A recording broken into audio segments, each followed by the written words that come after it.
my daughter, who I love because she's the mother of my grandson, and he's amazing. One of her favorite movies is Pirates of the Caribbean. And in Pirates of the Caribbean, there's an actor or a character, Jack Sparrow. If you've seen the movies, it's a great movies. I love them. One of the things Jack Sparrow says is the only rules that really matter are these: what a man can do and what a man can't do. This is important, and I think is very applicable to privileged account management and secrets management, insofar as I've seen a lot of companies, SaaS products, presentations, vendors saying stuff and answering very direct questions with very non-direct answers. Answers that redirect, answers that, though they are technically correct, don't address the question. I've seen people ask, what color is that turtle? And the answer will be, that turtle has 4 legs and a head and a beautiful shell. It's an answer to a question, but it's not an answer to the question was asked. And I've seen a lot of this in response to who can read data stored by SaaS vendors. And there are 2 ways that data is protected in general. There are what I call curtains, and there is cryptography. Curtains are layers of should in front of people should not see this data. We've designed the product so that people shouldn't see that data. We've designed this so that this data is protected. We've designed this so that people shouldn't be able to, or they can't read this data. When really they have the ability and they can read it, they're just not given the option to read it. This is very different from cryptography protecting data, where the actual data requires encryption to see it and decrypt it. It doesn't matter who can get to the data. There is additional steps required to be able to decrypt and use the data. With a curtain, once somebody transitions from one side of the curtain to the other side of the curtain, which requires very little usually, the data is completely readable.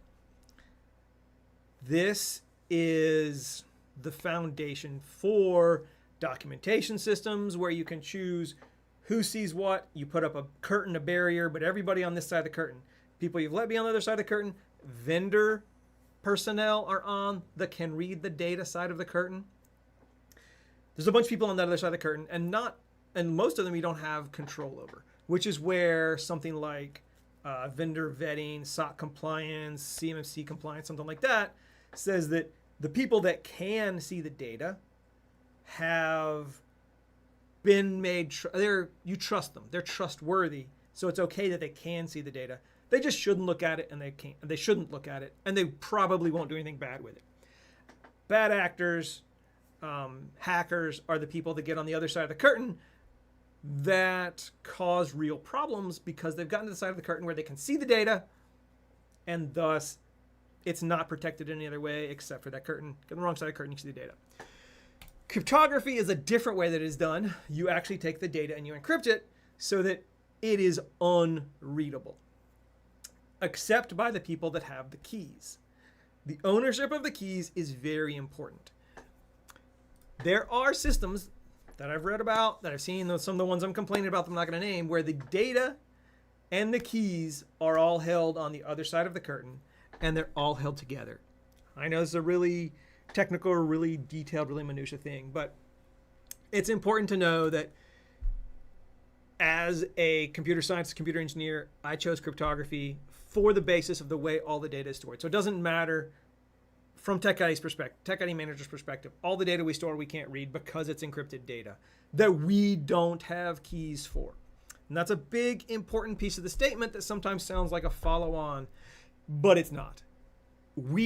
Us not having the keys is extremely important to the protection of the data. If you look closely with an eye toward software design and who has information and who can and can't access the data, look at some other products, you'll see that though they say the data is encrypted, it's encrypted and they have the key right beside it, which makes it not safe. And then you'll see some really flowery language around it. Anyway, there are curtains, there's cryptography. Make sure that where data is stored is protected from all the places that you want to protect it from. Host-proof hosting, zero visibility, and zero knowledge storage. Those are important things, and those are like the keys and foundational to TechIDManager.